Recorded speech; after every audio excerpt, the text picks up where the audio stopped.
Good morning दोस्तों, फिर से स्वागत है आपका मिशन 2020 कंपटीशन क्लासेज कानपुर में दोस्तों। तो देखिए दोस्तों, हमने कल जो संविधान सभा का जो टॉपिक डिस्कस किया, तो हम वी.एन. राव के जो प्रथम प्रारूप जो वी.एन. राव ने तैयार किया दोस्तों संविधान सभा का, वहाँ तक अपन बात कर चुके थे दोस्तों। अब हम आगे देखने वाले हैं कि भाई वी.एन. राव के द्वारा जो प्रस्ताव तैयार किया गया था दोस्तों, उसमें उन्होंने 243 अनुच्छेद और 13 अनुसूचियों का जिक्र किया गया। तो देखिए, जो वी.एन. राव के द्वारा जो प्रस्ताव तैयार किया था, उसके लिए दोस्तों हमने उसकी जांच के लिए एक समिति का गठन किया, जिस समिति का नाम है दोस्तों प्रारूप समिति। और प्रारूप समिति के अध्यक्ष बनाए गए डॉक्टर भीमराव अंबेडकर। तो दोस्तों हम आगे देखते हैं उससे आगे की जो प्रक्रिया क्या रही संविधान सभा की। देखिए दोस्तों, इस वीडियो आपको अंत तक बने रहना है, क्योंकि थोड़ा लंबा वीडियो हो सकता है दोस्तों। तो देखिए, अब हम आगे चर्चा करते हैं दोस्तों संविधान सभा के पार्ट 3। देखिए, हमने देखा दोस्तों कि जो वी.एन. राव थे, उन्होंने वी.एन. राव के द्वारा, देखिए दोस्तों, वी.एन. राव जो कि आपको पता है दोस्तों संविधान सभा के संवैधानिक सलाहकार थे, उन्होंने संविधान सभा का प्रथम प्रारूप तैयार किया था। संविधान का क्या प्रथम प्रारूप तैयार किया, ठीक है दोस्तों, प्रथम प्रारूप तैयार किया। और इस प्रथम प्रारूप में उन्होंने 243 अनुच्छेद और 13 अनुसूचियों का जिक्र किया था। 13 अनुसूची इसमें बताई गई थी और अनुच्छेद कितने थे दोस्तों? 243। अब देखिए दोस्तों, 243 अनुच्छेद 13 अनुसूचियाँ। तो ये जो वी.एन. राव द्वारा प्रारूप तैयार किया गया था, तो वी.एन. राव के प्रारूप, वी.एन. राव द्वारा तैयार प्रारूप की समीक्षा के लिए, की समीक्षा कहें या फिर हम कहें दोस्तों जांच कहें, समीक्षा के लिए संविधान सभा समीक्षा के लिए प्रारूप समिति का गठन किया गया। क्या किया गया दोस्तों? प्रारूप समिति का गठन, ठीक है दोस्तों। तो प्रारूप समिति का गठन किया गया 29 अगस्त 1947 को। देखिए दोस्तों, प्रारूप समिति जो थी, इसका जो दोस्तों गठन किया गया था दोस्तों 29 अगस्त 1947 में दोस्तों। तो 29 अगस्त 1947 को प्रारूप समिति का गठन किया गया दोस्तों। इसके ये जो प्रारूप समिति थी दोस्तों, वो थी, इसमें कितने सदस्य थे? 7 सदस्य थे। कितने सदस्य थे दोस्तों? 7 सदस्य। प्रारूप समिति में कितने सदस्य थे? 7। तो देखिए दोस्तों, प्रारूप समिति के जो अध्यक्ष थे, अध्यक्ष बनाए गए थे डॉक्टर भीमराव अंबेडकर। डॉक्टर भीमराव अंबेडकर। देखिए दोस्तों, इस संविधान सभा में निर्दलीय उम्मीदवार थे। निर्दलीय क्या थे दोस्तों? निर्दलीय उम्मीदवार।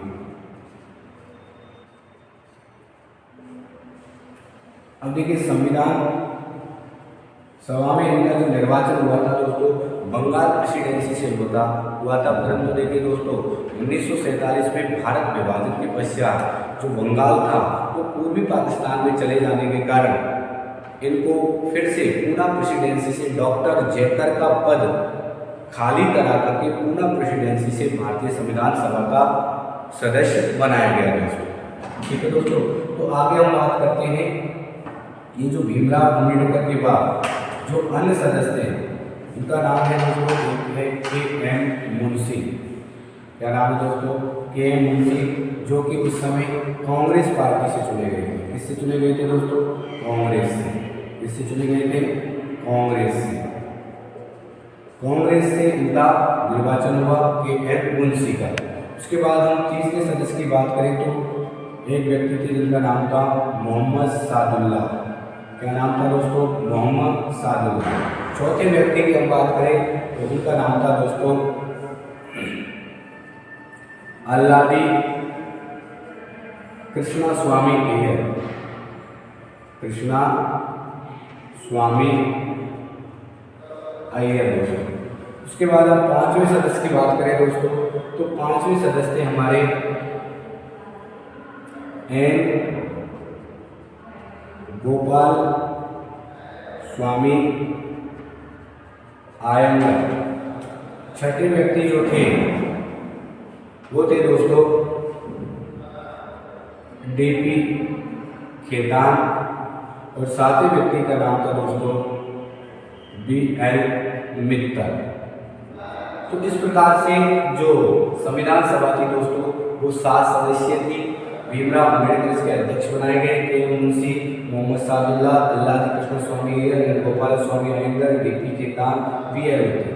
मगर देखिए दोस्तों जो डीपी खेतान थे ये पहले निर्दलीय उम्मीदवार हुआ करते थे दोस्तों, ये निर्दलीय उम्मीदवार थे, परंतु इनकी क्या हो गई दोस्तों, मृत्यु हो जाने के कारण इनके स्थान पर बनाया गया टीटी कृष्णाचार्य। टीटी कृष्णाचार्य इसके स्थान पर क्या बने दोस्तों, संविधान सभा के सदस्य बने, जो कि किससे थे, कांग्रेस से। किससे थे दोस्तों, कांग्रेस से। ठीक है दोस्तों, देखिए BL मित्तल की अगर बात करें दोस्तों, तो BL मित्तल इन्होंने संविधान सभा से क्या दे दिया था दोस्तों, त्याग पत्र। बाद में हालांकि आपको पहले बता दिया है दोस्तों, जयप्रकाश नारायण और तेज बहादुर सप्रू इन्होंने भी संविधान सभा से क्या दे दिया था, त्याग पत्र दे दिया। मगर BL मित्तल ने क्या किया दोस्तों, ये जो प्रारूप समिति थी इससे त्याग पत्र दे दिया, और इनके स्थान पर जो बनाया गया उन्हें बनाया गया N माधव राय। माधव राय को क्या बनाया गया, इसका अन्य सदस्य बनाया गया। तो देखिए इस प्रकार हमने देखा दोस्तों BN राव ने प्रथम प्रारूप तैयार किया, उसमें 242 अनुच्छेद दोस्तों और 13 अनुसूचियां थी। तो BN राव द्वारा जो प्रारूप तैयार किया गया था उसकी समीक्षा के लिए दोस्तों प्रारूप समिति का गठन किया गया 29 अगस्त 1947 में। कितने सदस्य थी, 7 सदस्य। अध्यक्ष कौन बनाया गया, भीमराव अम्बेडकर को, और अध्यक्ष बनाया गया था दोस्तों को 30 अगस्त को। कब बनाया गया था, 30 अगस्त को। उसके बाद जो अन्य व्यक्ति हैं, M मुंशी हैं, मोहम्मद सादुल्ला है, अल्लादी कृष्ण स्वामी अय्यर है, गोपाल स्वामी अयंगर है, डीपी खेतान। तो डीपी खेतान की क्या हो गई दोस्तों, मृत्यु हो गई। उसके बाद हमने टीटी कृष्णाचार्य को क्या बनाया, इसका सदस्य, 13 नंबर का सदस्य बनाया।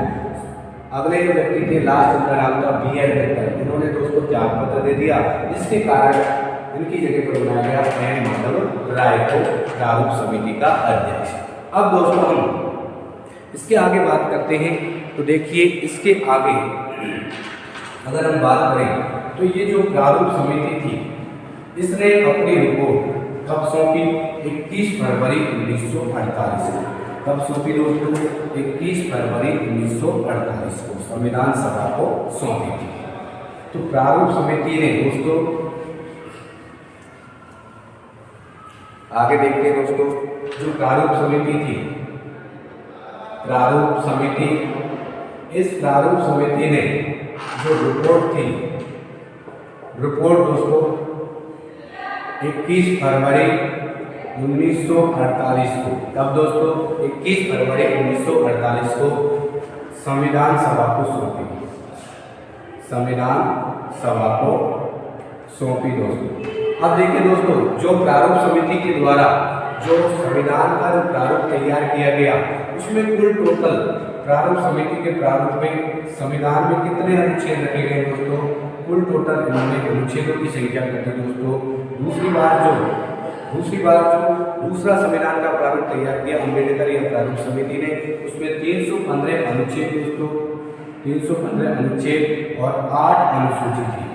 कितने थी, 8 अनुसूची। तो 315 अनुच्छेद और 8 अनुसूचियाँ थी। अगर हम अंतिम रूप से बात करें तो भारत के संविधान में 395 अनुच्छेद और कितनी अनुसूचियाँ थी दोस्तों, 8 अनुसूचियाँ।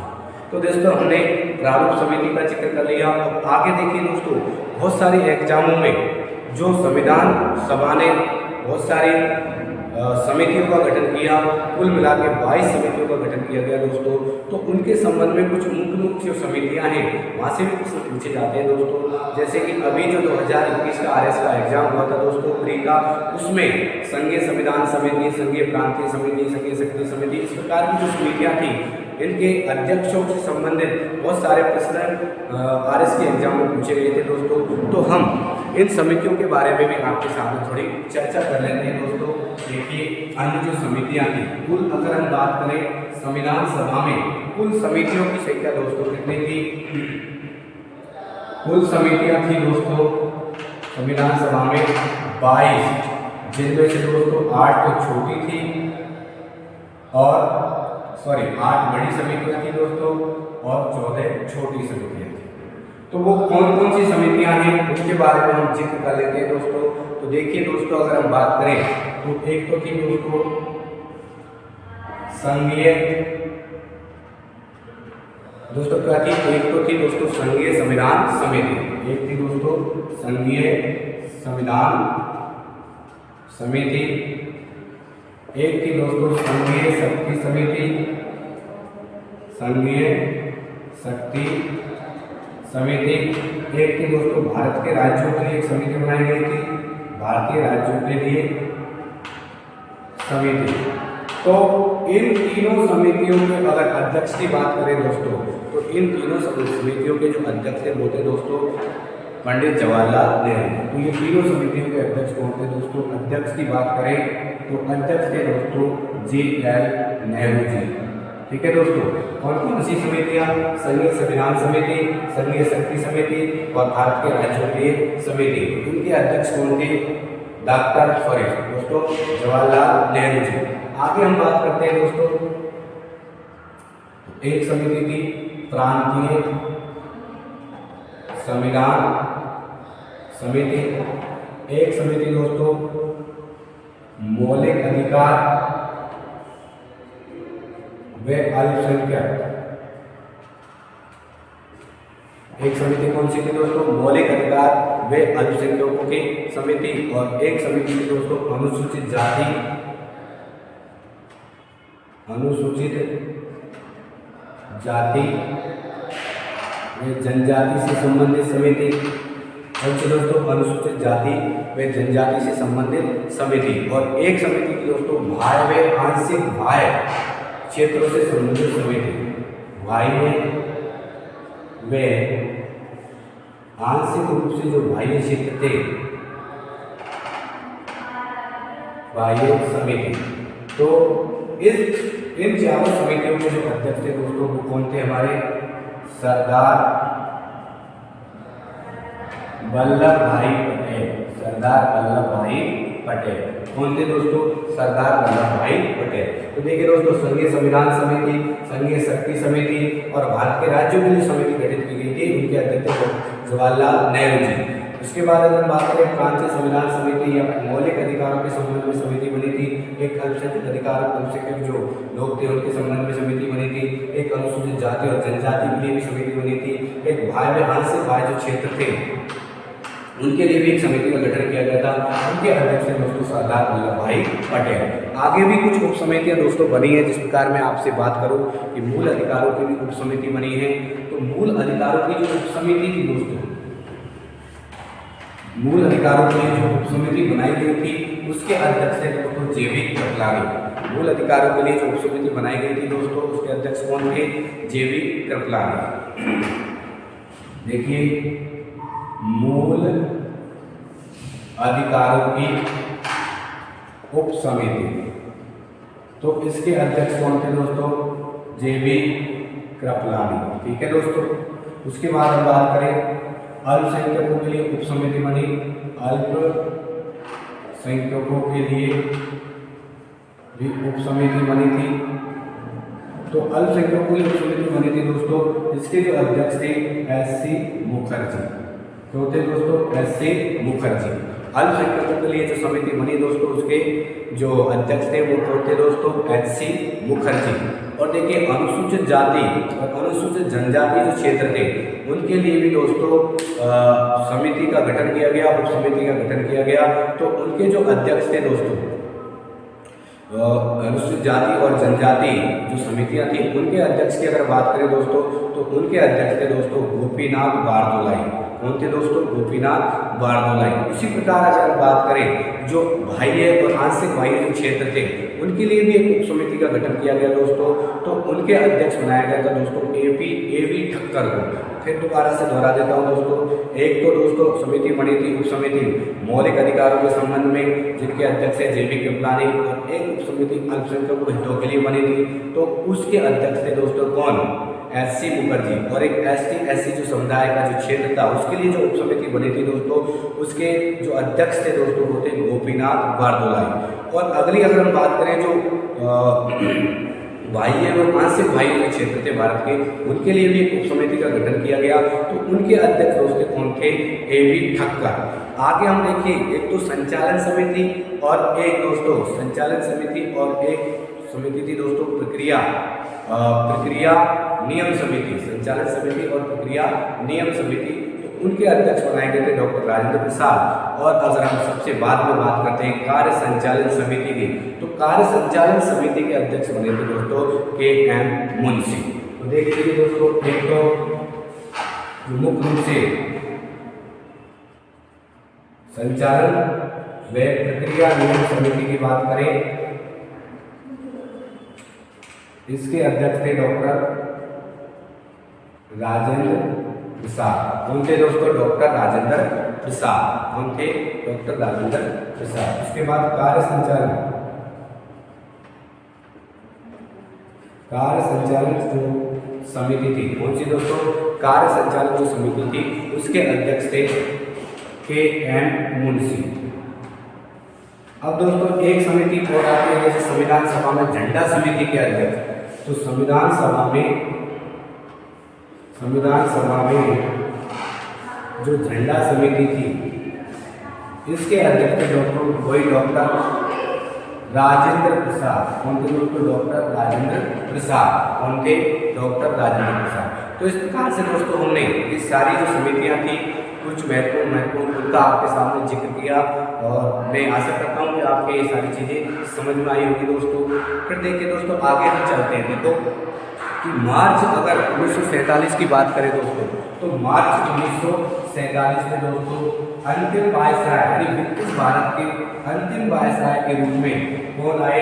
लॉर्ड माउंटबेटन भारत आए दोस्तों। कौन आए दोस्तों? लॉर्ड माउंटबेटन कहाँ पर आए? भारत आए। तो देखिए दोस्तों अगर हम बात करें मार्च 1947 को, तो भारत के अंतिम वायसराय के रूप में, अंतिम वायसराय, ठीक है, अंतिम वायसराय के रूप में कौन? Lord Mountbatten. ये जो लॉर्ड माउंटबेटन थे दोस्तों ये भारत आए, और इन्होंने दोस्तों अगर हम बात करें तो एक योजना प्रस्तुत की जिसे हम क्या कहते हैं? माउंटबेटन योजना या 3 जून योजना। देखो इस लॉर्ड माउंटबेटन ने 3 जून 1947 को एक योजना प्रस्तुत की थी जिसे हम नाम देते हैं, क्या देते हैं दोस्तों? माउंटबेटन योजना, या फिर हम नाम दे सकते हैं 3 जून योजना। क्या नाम दे सकते हैं दोस्तों? 3 जून योजना। तो हमारे जो अंतिम वायसराय के रूप में लॉर्ड माउंटबेटन दोस्तों भारत आए, तो उन्होंने 3 जून 1947 को एक योजना प्रस्तुत की जिसको नाम दिया जाता है दोस्तों लॉर्ड माउंटबेटन योजना, या फिर हम कह सकते हैं 3 जून योजना। तो इस प्रकार से अगर हम बात करें तो ये जो योजना थी 3 जून योजना या माउंटबेटन योजना, इसके आधार पर इसके तहत ही भारत और पाकिस्तान को अलग अलग स्वतंत्र राज्य घोषित कर दिया गया दोस्तों, और संविधान सभा की जो संख्या थी उसे कम करके कर दिया गया दोस्तों 324। तो देखिए दोस्तों ये जो योजना है इसके आधार पर बात करें माउंटबेटन जो योजना है उसके आधार पर दोस्तों भारत व पाकिस्तान ये दोनों स्वतंत्र राज्य घोषित किए गए, दोनों स्वतंत्र राज्य बना दिए गए दोस्तों। कौन कौन से? भारत और पाकिस्तान। और अब देखिए संविधान सभा जो थी, हमारी जो संविधान सभा थी दोस्तों, उस संविधान सभा की जो संख्या थी वो घटाकर कितनी कर दी दोस्तों, 324। तो देखिए दोस्तों, माउंटबेटन योजना के आधार पर भारत और पाकिस्तान दोनों को स्वतंत्र राज्य घोषित कर दिया गया और इसी के आधार पर दोस्तों देखी जाए तो संविधान सभा की जो संख्या थी वो 389 से घटाकर कितनी कर दी, 324। अब देखिए अगर हम बात करें दोस्तों ये 324 जो संख्या थी संविधान सभा के सदस्यों की, तो इसमें देखो दोस्तों अगर बात करें ब्रिटिश भारत के जो प्रांत थे इनसे सदस्यों की संख्या थी 235। और देखिए दोस्तों देसी रियासत जो थी दोस्तों, देसी रियासतें, इनसे जो संविधान सभा के सदस्यों की संख्या थी 89। तो माउंटबेटन योजना के आधार पर हमने भारत और पाकिस्तान दो स्वतंत्र राज्य घोषित किए और इसके बाद हमारी जो संविधान सभा थी उसकी सदस्य संख्या कम करके कितनी कर दी गई दोस्तों, 324, जिसमें ब्रिटिश भारत के प्रांत जो थे यहाँ से 235 सदस्य निर्वाचित होने का प्रावधान किया और 89 सदस्य कहाँ से, देसी रियासत। परंतु दोस्तों देखिए जुलाई 1947 की बात है दोस्तों, तो जुलाई 1947 में पाकिस्तान ने अपने लिए अलग से संविधान सभा की क्या कर दी दोस्तों, घोषणा। क्या कर दी दोस्तों, अलग से संविधान सभा की घोषणा। इसने दोस्तों पाकिस्तान ने दोस्तों जुलाई 1947 में, ध्यान देना है दोस्तों, पाकिस्तान ने क्या किया दोस्तों, जुलाई 1947 में किसने भाई, पाकिस्तान ने अपने लिए अलग से संविधान सभा बनाने की क्या करनी दोस्तों, घोषणा। तो क्या किया जाएगा, पाकिस्तान हमारा वही प्रतिद्वंदी यही करेगा दोस्तों। देखिए जुलाई 1947 में पाकिस्तान ने अलग से संविधान सभा, क्या दोस्तों, अलग से संविधान सभा बनाने की क्या करती, घोषणा। तो उसके बाद हमने देखिए दोस्तों दोबारा से हमने संविधान सभा का पुनर्गठन किया। कब किया दोस्तों, देखिए बाद में हमने 31 दिसंबर 1947 को पुणे दोस्तों संविधान सभा का क्या किया दोस्तों, पुनर्गठन। क्या किया दोस्तों, पुनर्गठन किया, ठीक है। और अब जो संविधान सभा की सदस्य संख्या रह गई थी दोस्तों कितनी, 299। और इस 299 में देखो दोस्तों जो ब्रिटिश भारत था, ब्रिटिश भारत के जो प्रांत थे वहां से सदस्य संख्या 229 और जो देसी रियासतें थी, कौन सी रियासतें, देसी रियासतें, तो यहाँ से जो सदस्य संख्या निर्धारित की गई दोस्तों 70। तो हमने देखा, देखिए संविधान सभा का जो पुनर्गठन किया हमने 31 दिसंबर 1947 को। तो देखिए दोस्तों संविधान सभा की जो सदस्य संख्या घटकर 324 से कितनी हो गई दोस्तों, 299। और 299 ब्रिटिश भारत के जो प्रांत थे उनसे 229 सीटें और देसी रियासतों से 70 सीटों यानी 70 सदस्यों की संख्या निर्धारित की गई थी। तो इस प्रकार से हमने देखा दोस्तों कि किस किस प्रकार से हमारी जो संविधान सभा थी उसने किस किस प्रकार से कितनी बार रूप बदला। देखिए दोस्तों अगर हम सबसे पहले की बात करें तो उस समय संविधान सभा में जो सदस्य संख्या थी दोस्तों कितनी थी, 389।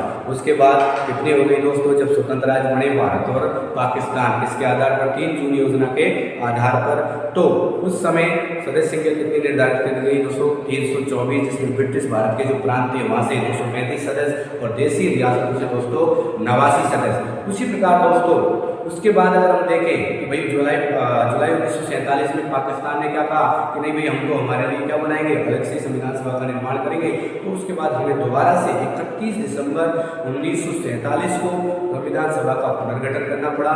और इस प्रकार दोस्तों 299 सदस्य का निर्धारित की गई, जिनमें से भारतीय प्रांतों से कितने, ब्रिटिश भारत से 229 सदस्य और देसी रियासतों से दोस्तों कितने, 70 सदस्यों का निर्णय लिया गया दोस्तों। आगे हम बात करें दोस्तों, इस प्रकार से अगर हम बात करें तो भारत का जो संविधान था वो 3 वाचनों के आधार पर, 3 वाचनों के उपरांत 26 नवंबर 1949 को संविधान सभा द्वारा क्या कर दिया गया दोस्तों, पारित कर दिया गया। संविधान सभा द्वारा क्या कर दिया गया दोस्तों, पारित। अब देखिए दोस्तों भारत का संविधान जो संविधान का हमारा तीन वाचक हुए, इसमें क्या हुए दोस्तों, तीन वाचक, और तीन वाचकों के आधार पर हमने 26 नवंबर 1949 को भारतीय संविधान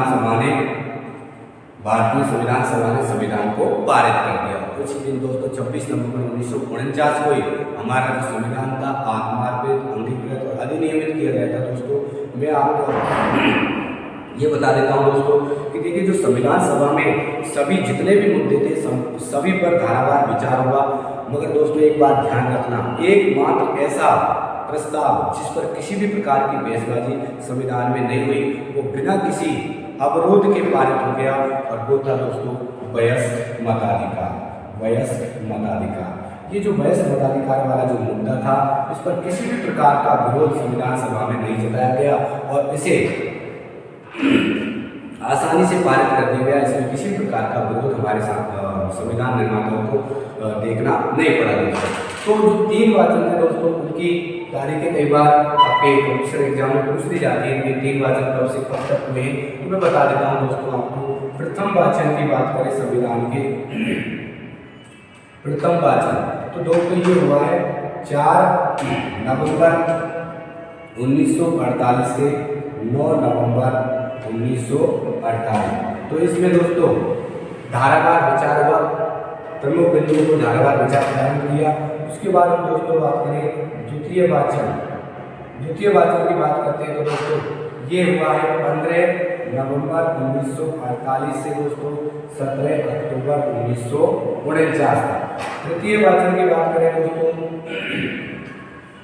तृतीय वाचन की अगर बात करते हैं दोस्तों तो तृतीय वाचन जो हुआ है हमारा 14 नवंबर 1949 से 26 नवंबर 1949। इस प्रकार से हम तीन वाचनों के आधार पर हमारा संविधान कंप्लीट हुआ। संविधान सभा ने 26 नवंबर 1949 को हमारा संविधान क्या कर दिया दोस्तों, पारित कर दिया।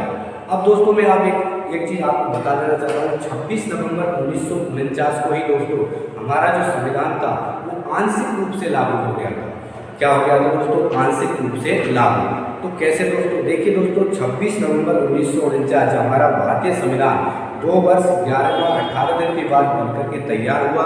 आपको ये भी बता देता हूँ इसमें लगभग 64 लाख रुपए खर्च हुए थे दोस्तों संविधान निर्माण में। आगे देखिए दोस्तों अगर हम बात करें तो जो 15 जो अनुच्छेद थे दोस्तों वो 26 नवंबर 1949 से क्या कर दिए गए थे दोस्तों, लागू कर दिए गए थे। तो दोस्तों मैं अगले वीडियो में आपको भाई ऐसे कौन कौन से अनुच्छेद थे जो कि 26 नवंबर 1949 से ही लागू हो गए थे, वैसे थोड़ा बहुत मौखिक में आपको बता देता हूँ। जैसे अगर हम बात करें संविधान के भाग 2 में हमारे जो नागरिकता संबंधित जो अनुच्छेद है, अनुच्छेद 5, 6, 7, 8। उसी प्रकार हम बात करें दोस्तों अनुच्छेद 60 जिसमें हमारे राष्ट्रपति जी की क्या है शपथ का उल्लेख है। उसके बाद हम बात करें अनुच्छेद 324 दोस्तों, तो अनुच्छेद 324 इसमें निर्वाचन आयोग का उल्लेख है। उसके बाद हम बात करें दोस्तों 366, 67 है ना दोस्तों। उसके बाद हम बात करें 79, 80, 379, 80 और 388 दोस्तों 381। और उसके बाद हम बात करें दोस्तों अनुच्छेद 391, 92। इसी प्रकार से अनुच्छेद 393, इसी प्रकार से अनुच्छेद 394। तो अनुच्छेद 394 में तो ये लिखा हुआ था दोस्तों कि जो 15 अनुच्छेद हैं संविधान के वो 26 नवंबर 1949 से ही क्या हो जाएंगे, लागू हो जाएंगे दोस्तों। ठीक है दोस्तों, अगर ये वीडियो आपके पसंद आई हो तो शेयर करना, लाइक करना, सब्सक्राइब करना नहीं भूलना दोस्तों। और मैं आपके सामने इसी प्रकार से वीडियो लाता रहूँगा और मैं आपको विश्वास दिलाता हूँ कि संपूर्ण संविधान बेस्ट कंटेंट के साथ आपको प्रोवाइड कराऊंगा दोस्तों। तो देखिए दोस्तों आगे इंतजार करिए पार्ट 4 का। पार्ट 4 में आपको पूर्ण कंप्लीट संविधान सभा को मैं तैयार करके आपके सामने प्रस्तुत करूंगा। और दोस्तों उसके बाद मैं आपके सामने एक चीज़ और रखने वाला हूं दोस्तों, मेरा टेलीग्राम चैनल है जिसकी लिंक डिस्क्रिप्शन में दी हुई है। उसमें आपको जितना भी मैंने यहाँ पढ़ाया उसकी पीपीटी, हस्तलिखित पीपीटी आपको प्रोवाइड कराऊंगा दोस्तों। थैंक यू, धन्यवाद दोस्तों।